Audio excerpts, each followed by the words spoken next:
the Rob Carson Show. Are you ready to be podsmacked? Now, here's Rob Carson. Episode 122. The episodes are flying by like summer days. Very quickly. I hope that you're enjoying the radio program, the podcast, if you will. Now available on a host of different platforms. iTunes, iHeartRadio, SoundCloud, Google Plus. Working on Google Play. I don't know why I'm having trouble with Google Play. But we're going to get on Google Play, all right? Whole bunch of different places to see the show. Also on YouTube. You can hear it on YouTube, and you can also see the live podcasts, video podcasts of the show. Anyway, a lot of stuff to get to on the show today. Good news on the gas price front. On the way, the first city to offer gender-neutral driver's licenses. It's groundbreaking. Groundbreaking. Fired liberal professor who mocked white people cries racism for being fired. Got some Maryland news in here with Governor Larry Hogan and Maryland schools grade fixing. And just some non-political stuff that I think you really enjoy. You're really going to enjoy. So stick around for that. Let's just invite our sponsors into the radio program because they're very important. Dr. Alex Nelson is a chiropractor. Whatever you thought about chiropractic, forget about it.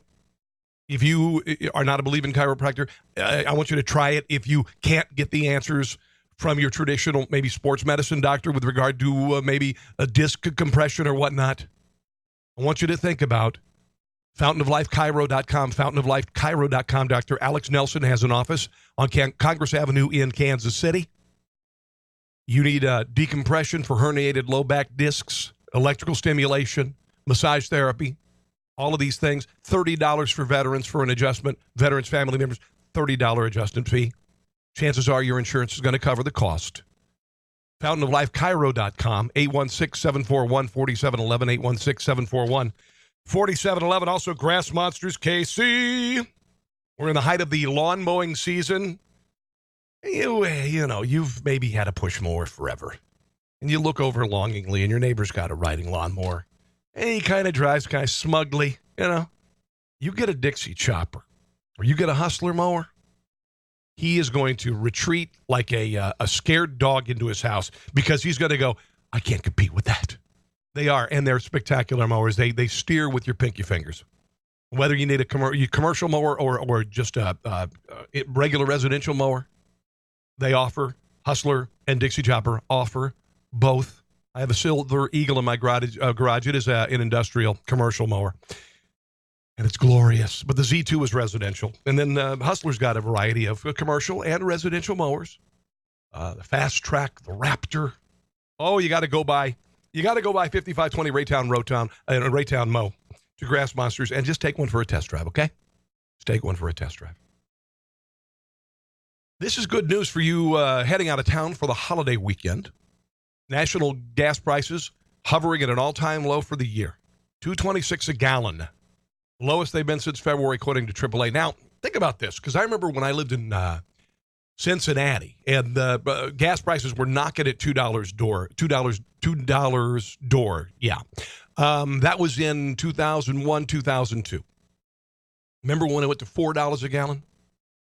$4 a gallon. I was driving to D.C. from Germantown, Maryland, 25 miles east direction. It was literally costing me $16 a day to go to work. 37.5 million Americans going to drive to their holiday destination. Pretty nice. Florida saw the biggest decrease in gas prices in the region. 7% drop, according to AAA. So that's good news. It's nice to have cheap gas, right? I remember filling the van for $85. Crazy. Okay, let's talk about the first city in the country to offer gender-neutral driver's licenses. And this is going to catch on, by the way. This is going to catch on. There's no doubt this is coming to a city near you. And the city in question is Washington, D.C., of all places. Washington, D.C., normally you have an M or an F. Now they have an X. It'll be more than that soon. Okay, this is just baby steps towards insanity. All right, but now you can choose X if you don't want to be either sex. Here's a story from ABC 7 in Washington, D.C. about the groundbreaking move by Washington, D.C. to offer a gender-neutral driver's license. Larry, good morning. The district is making history this morning with that X. For the first time ever, you no longer have to choose between M or F on your driver's license here at the DCD. You know, you can make history a lot of different ways.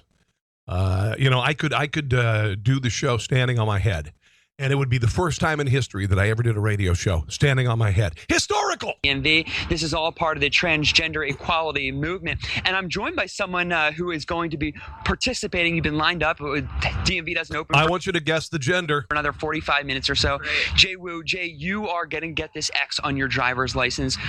What is this going to mean for you, and why is this so important for you? This is really important to me because I identify as a non-binary person, so that means I'm neither a man nor a woman. Now, she does tend to talk up or talk down. Now, I'm looking at this person, and I'm thinking this person was born a woman, but now has short hair and has glasses. Okay. Now, I can understand possibly feeling like you were born in the wrong sex, okay? I understand it. There's a little nudge that happens with regard to hormones in the womb in a certain trimester that decides whether you're a man or a woman, okay? It just happens. Maybe the nudge wasn't the way it should have been in your life, and you're somewhere in the middle there. You were born a man, but you just have always felt like you're a woman, or vice versa. I kind of understand that, I guess, to some degree. Used to be called a mental disorder.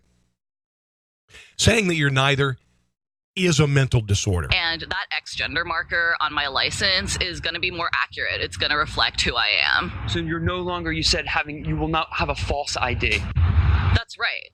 And tell me how it'll make a difference in your life on a day-to-day basis. Well, just think about how many times you use your driver's license on a daily basis. You know, you show it at a bar, you show it at the store, And nobody pays attention to the male or female thing. Nobody pays attention to it. Because usually you look like a woman or you look like a man. When you have to go rent a car, and every time you show an ID that doesn't really reflect who you are, that's just like a little bit of a blow. So having something that is more accurate and reflects who I actually am is going to be really exciting. Jay, thanks so much. Okay, there you go. Jay, or Pat. Muriel Bowser, the mayor of Washington, D.C., said in a statement last week, he announced the change the city was going to make. Been a leader in the LGBTQ. Oh, there's a Q on it this time. Rights and gender issues. And this change is the most recent example of our city's commitment to inclusivity. There are hormones involved in being a male or female. It's just the way things are. It's a sexual reproduction. It requires a sperm and an egg. All that stuff.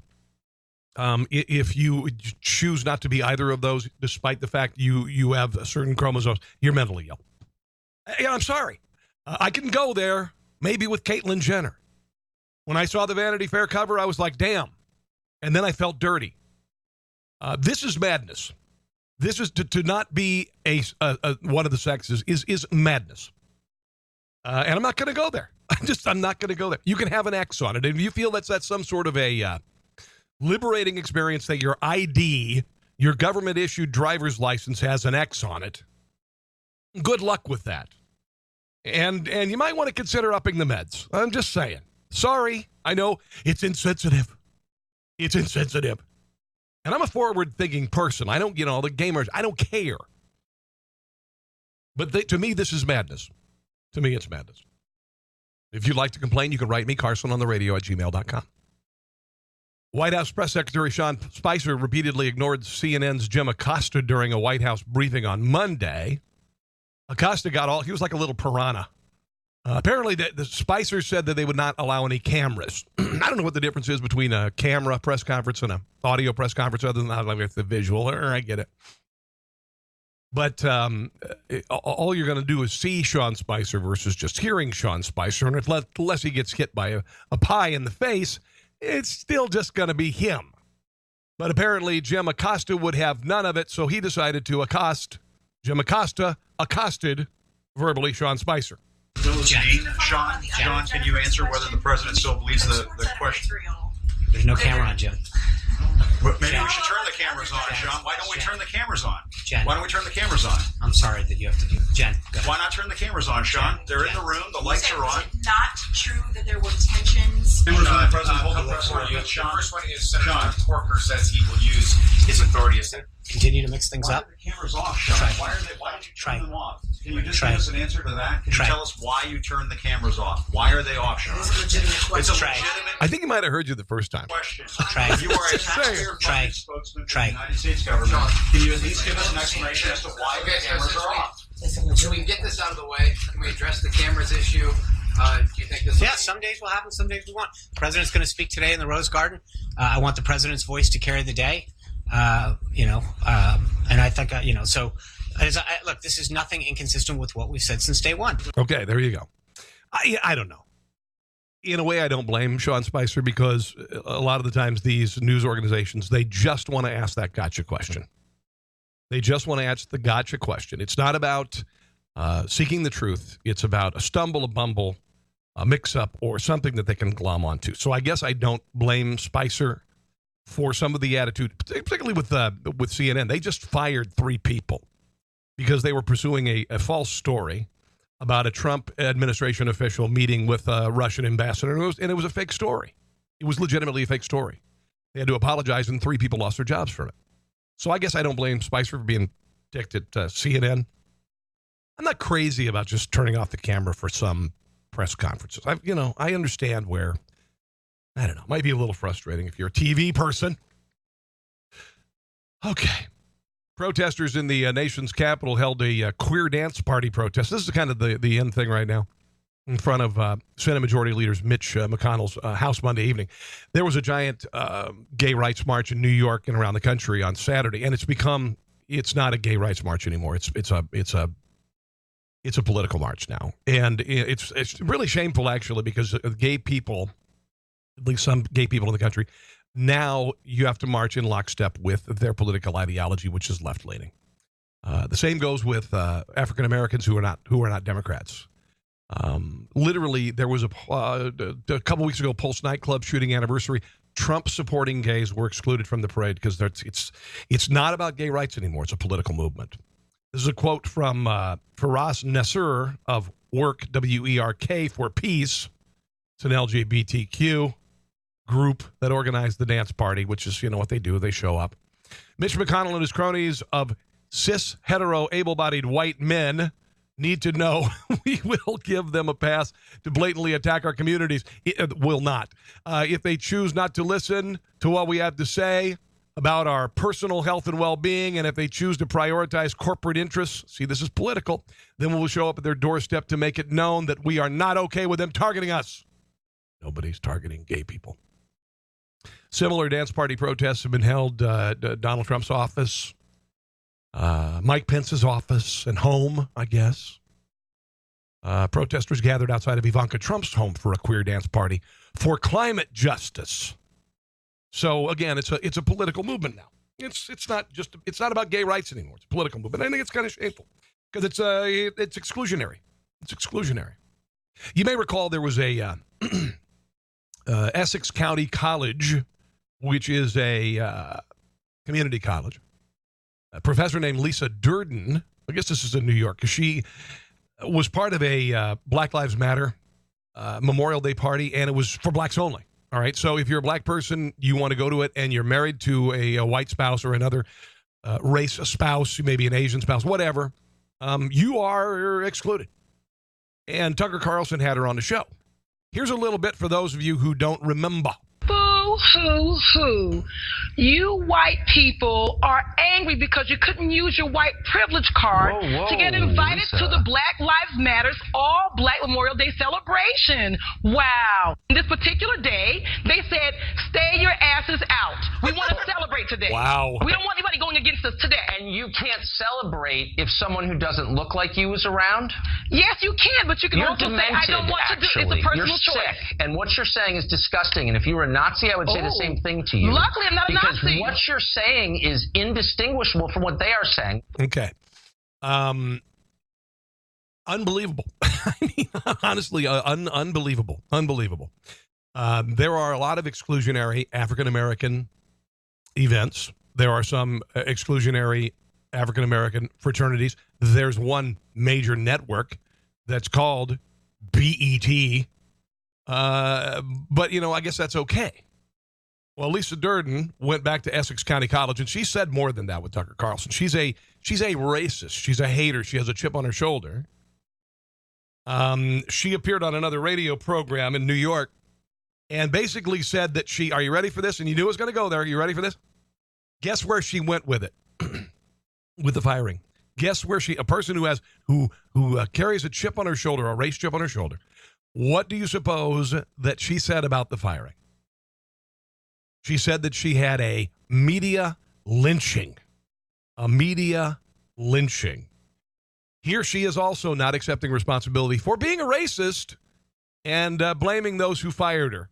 So I marched in there to debate with him. I'm not there to be nice to you. But when a black woman's on television who is direct, who's aggressive. Now I want you to listen to this because nobody's calling her stupid. Nobody's calling her stupid. They're calling her racist. We're angry. Well, when Judge Jeanine Pirro's on TV pointing and screaming and yelling, she's intelligent. And when Nancy Grace is coming on television, she's intelligent. Well, I'm an expert. I'm a journalist and a documentary filmmaker that also does feature films. So I'm in front of the camera and behind the camera. So why can't I come on there and be aggressive and talk in the same vein as any expert in the field of pop culture, politics, and social issues? Because what you said is racist. Boo, hoo, hoo. You white people are angry because you couldn't use your white privilege card to get invited to the Black Lives Matters All Black Memorial Day celebration. Okay, that's the difference. Because you are a freaking racist. That's what it's all about. It's not because you're angry. It's not because you're not intelligent. Nobody thinks that. They just think you're racist. Honestly.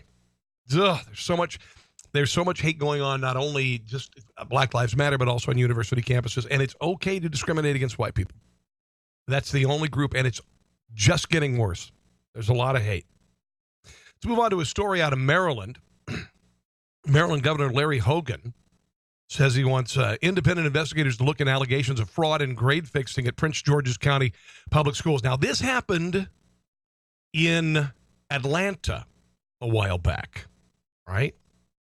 And basically, the gist of it is that the university, or the schools who did not meet state graduation requirements in order to, meet those, inflated the graduation rates. And it cheated kids. And the same thing happened in Atlanta. And I'm going to tell you, I'll just tell you right now, these are largely African-American school districts.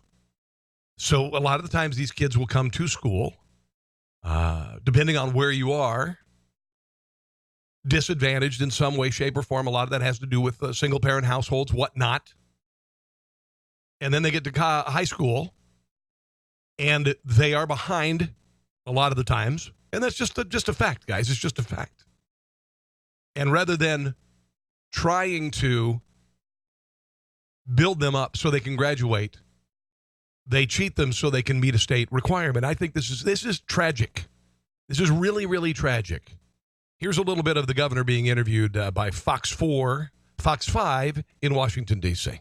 Have you or anyone from your office seen evidence to support these allegations? I haven't. What we've seen is just request after request. It started with a letter from members of the Prince George's County Board of Education that alleged hundreds of unnamed whistleblowers throughout the school system, saying that they were afraid to come forward, but that they had incidences of fraud and corruption.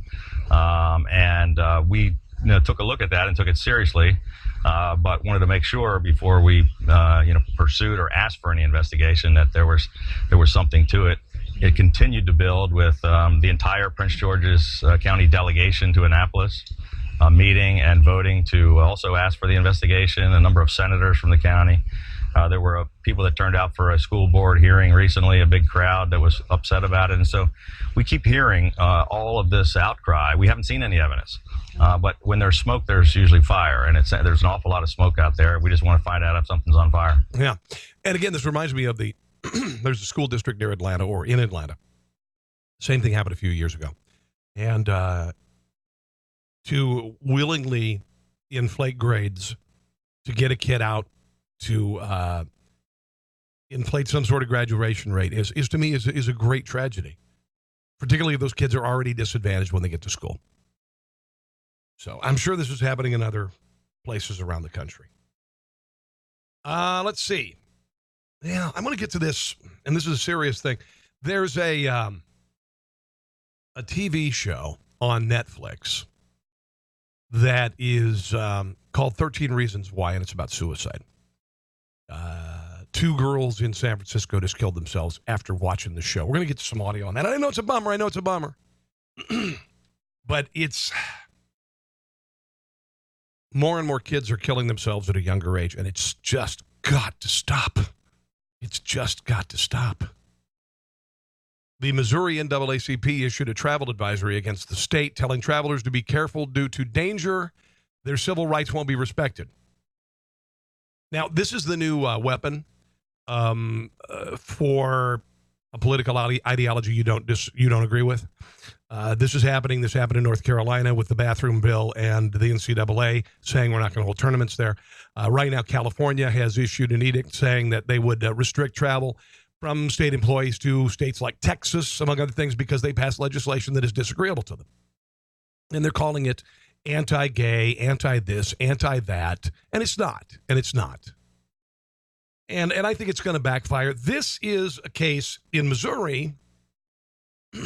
See, for me to sue an employer, say, for instance, I wanted to sue an employer for what I would perceive as racism or ageism, because I'm a white guy, chances are nobody's going to take my case. It's just I'm easy to fire, all right? The bill that's sitting on the governor's desk in Missouri would raise standards for workers filing wrongful termination lawsuits. For example, requiring them to prove that bias was an explicit reason for the dismissal rather than a contributing factor. All right? So you have to prove that racism was a reason you were fired. That's it, and that's got to be the reason. A lot of the times, I know that in the business world there are certain groups of people you can't fire. I've been there. I've seen it. I've seen protected groups get away with just about everything you could possibly imagine, while the white guy, can go bye-bye almost immediately. This makes it so. A business can say, I'm firing you because you weren't performing the duties. I'm firing you because of, excessive whatever, all these things. And you can't say that racism was just a contributing factor. You can't just say, yeah, and I think it's because they don't like black people. You've got to be able to prove that it is an implicit bias against you because of the color of your skin. And, of course, the NAACP is raising Cain about it. Republican lawmakers and supporters, including the Missouri Chamber of Commerce and Industry, argued the change will help to reduce the number of frivolous lawsuits they say have made it challenging to do business in the state. And, yeah, it happens. It happens. In May, the American Civil Liberties Union issued a warning about traveling to Texas because of the state's new law banning so-called sanctuary cities, among other things. So if you are in a Democrat in charge of whatever, you can call for a boycott of a state because you don't agree with their political ideology. That's really what it's all about. It's really all about. Listen to this. New Pew Research Center poll found that 44% of adults said they personally knew of a shooting victim. 44%. Of that, 57% were African American, 43% Caucasoids, 42% Hispanic. A higher amount of gun owners, 51%, said they knew someone who had been shot, while 40% of non-owners said they did. Now, if you take military members out of this, it can't be 44% of adults say they know somebody who got shot. That's, to me, it's nuts. Other findings in listen to the study and you'll know it's bias. America's Complex Relationship with Guns survey included that 30% of respondents currently owned a gun, 11% did not own a gun, but lived with someone who does, 57% lived in a household without any guns. Yeah, I think they have a little slant. 44%. of U.S. adults say they personally knew of somebody who was a shooting victim. I mean, I had a cousin 25 years ago who was murdered. So I guess if you want to do that, okay, maybe. All right, let's move on to a couple other things before I take on this serious topic of this Netflix show about suicide. Do you think the $15 minimum wage is a good idea? McDonald's announced that they're bringing kiosks and mobile ordering to thousands of stores in the summer. Want to guess what happened to their stock? Up 26% this year through Monday. Unbelievable. This is compared to the S&P 500's 10% return. Andrew Charles cited plans for the restaurant chain to roll out mobile ordering across 14,000 U.S. locations by the end of 2017. The technology upgrades, part of what McDonald's calls Experience of the Future, includes digital ordering kiosks that will be offered in 2,500 restaurants by the end of the year and table delivery. Do we have to tip? We have to tip. And this is because there are municipalities that are demanding this dramatic increase in the minimum wage, which was they were going to do 10-10. Remember 10-10? 10-10 lasted about a day. Pardon me. And the reason why 10-10 lasted about a day was because at $10.10 an hour, you can't pay union dues. But at $15, you can. That's it. It just is. It just is. Trust me on this. Have you had a talk with your kid about suicide? I read the story of an 8-year-old who killed himself the other day, being bullied at school. I've heard 11-year-olds and 12-year-olds, mostly bullying, committing suicide. To me, this show on Netflix, 13 Reasons Why, I don't believe it's creating a healthy dialogue. You may disagree. I haven't seen the show. I don't want to watch the show. But it has become a topic of discussion, and at least with two 15-year-olds, possibly a contributing factor to their suicides in San Francisco. This is a local TV station in San Francisco, KTVU, with a report on these two suicides and the TV show that may have helped trigger it. This is Bella Herndon. She was just 3 days away from her 16th birthday. My daughter was, she was a hero. She believed in protecting her brothers. She stood up for them. Bella was a sophomore at Livermore Valley Charter Prep. She had straight A's, and writing was her passion. She loved English. It was her favorite class. She was going to be a writer. I love you, Mommy.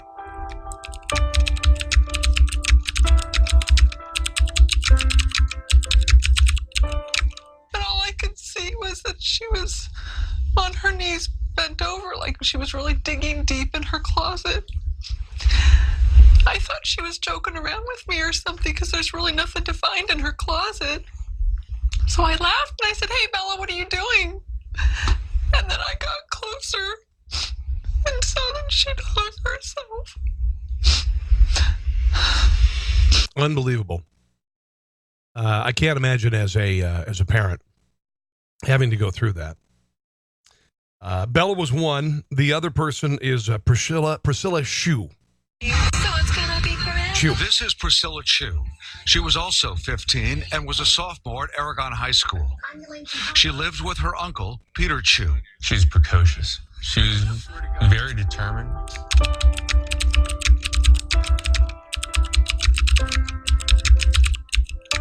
Just remember her brothers running, screaming out how Priscilla hung herself.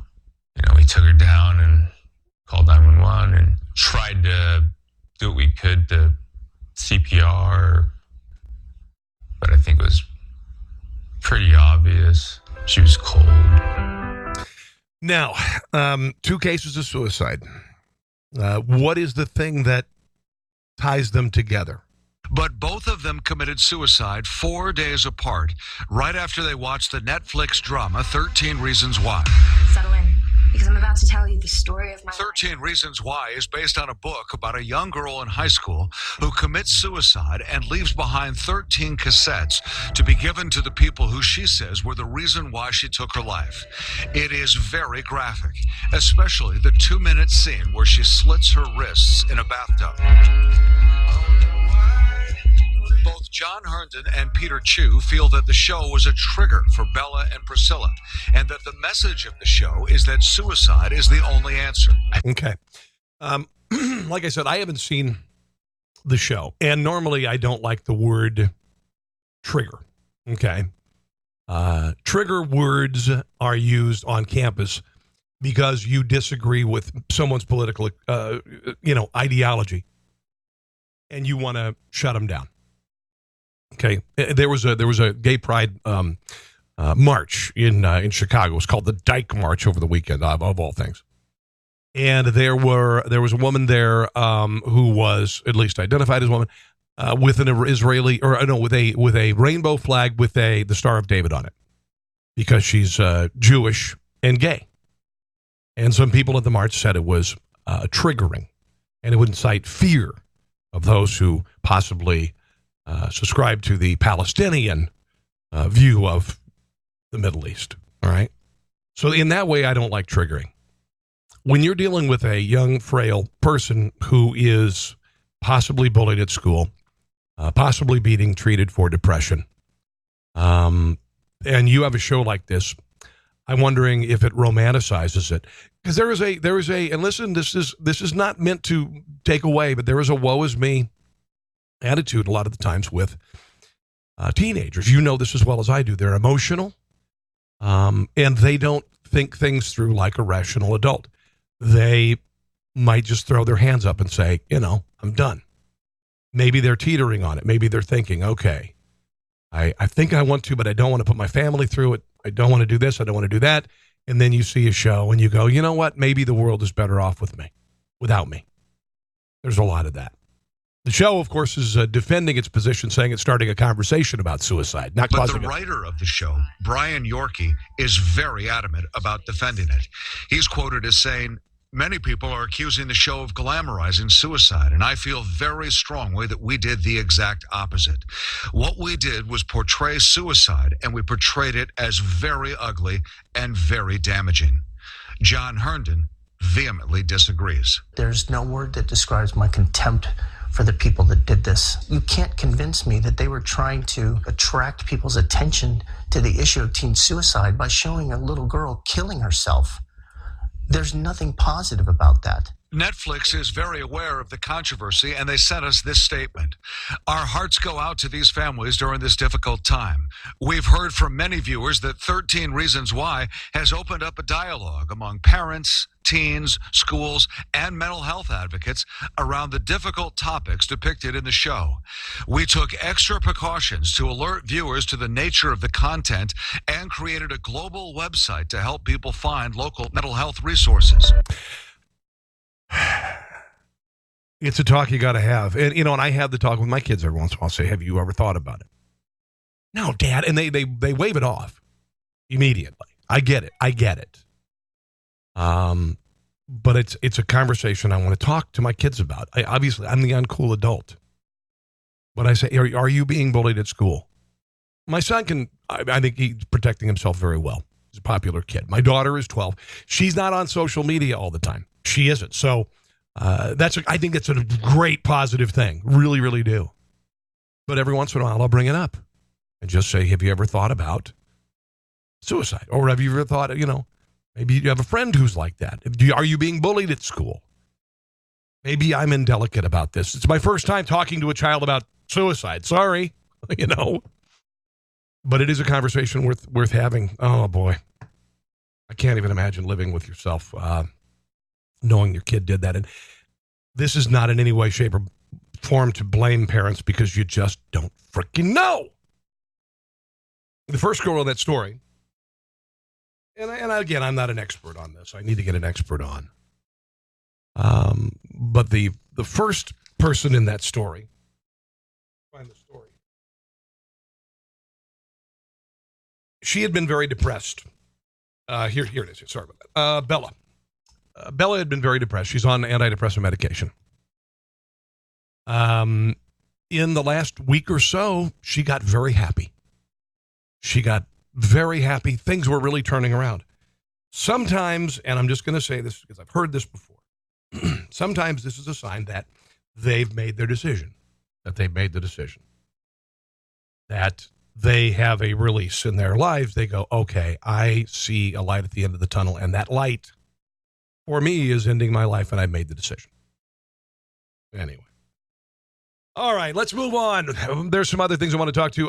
Apparently, the NFL came out with these really cool license plates that featured the outline of the state that the team was in, and then, of course, the mascot, the logo of the team. And there's the Arizona Cardinals on the Arizona, and the Miami Dolphins on Florida, and Tampa Bay on Florida, and Baltimore Ravens on Maryland, and the New Orleans Saints on Louisiana, and the Washington Redskins on the state of Washington, and the Dallas. Whoa, what? Yeah. Somebody screwed up. They put the Redskins logo on the outline of the state of Washington and not Maryland because the Redskins play in Washington, D.C. This is funny. They tried to sell these on. I would like to have one just to have it as a novelty because I know they're going to be worth something, right? I'm on the wrong. User Dustin James shared his own story. He said, in their defense, I once thought the Redskins were from Washington State as well, but I was 8 years old. I want to get one of these. I want to get one of these wrong state plates. I think those are really funny. That's hilarious.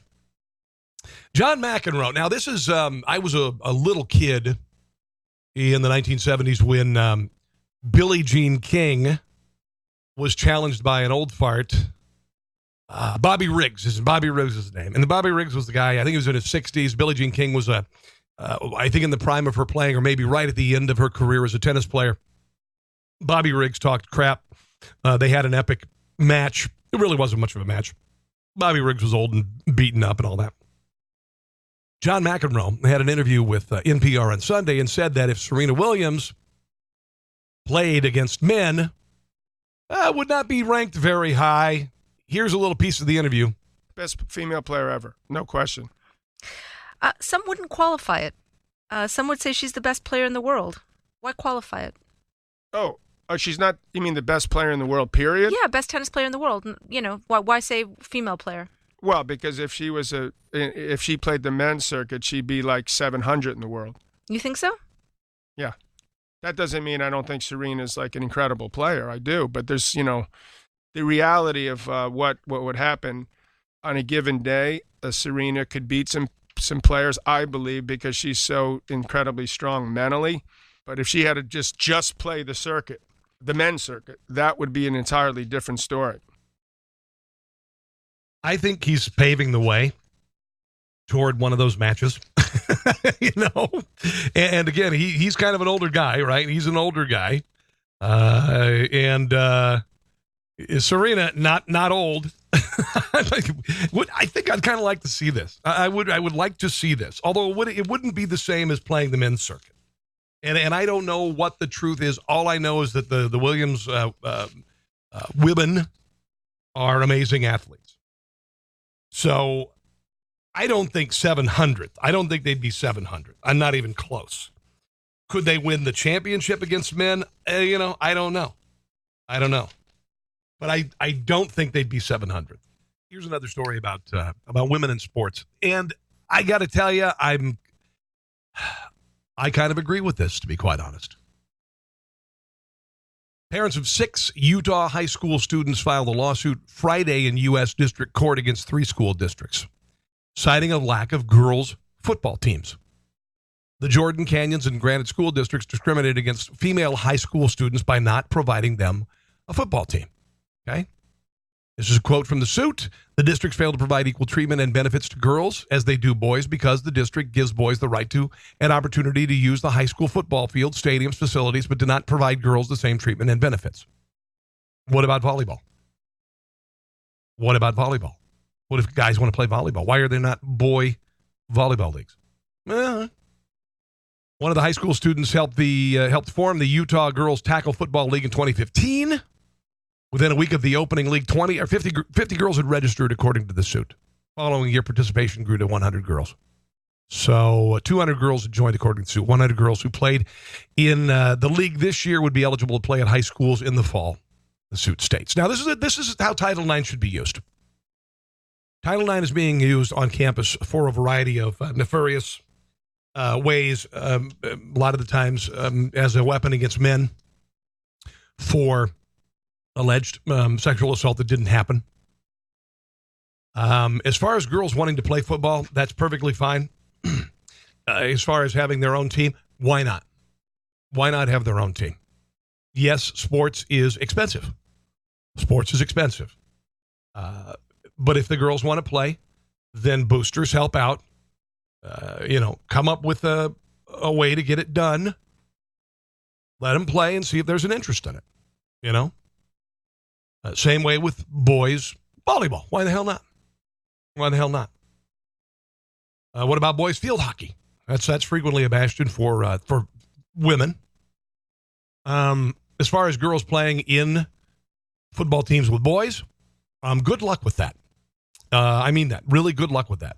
There are very few who will do it because there are very few women who are 6'5" and weigh 350 pounds, can bench press 600 pounds, and could squat 1,000 pounds. There are very few people who can do that. All right? Nobody can match the speed. No woman can match the speed of some of the greatest running backs and wide receivers in the sport of football. It's just not going to happen. But as far as your own girls' football team, why not? Although it'll be, identifying as girls next. Or identifying as boys. Whatever. It's a mess. And I'm not a fan of softball, by the way. I think softball is kind of a throwback. This is just me. You're playing with a big soft ball because girls are girls and all that. And you're pitching underhand. I mean, if you're fine with it, then you're fine with it. That's fine. I'm just not a big fan. It's not a big fan of softball. But a lot of women are perfectly fine with it. They have a great college programs.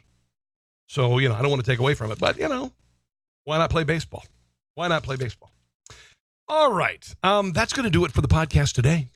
About 43 minutes of podcasting bliss. I hope you've enjoyed it.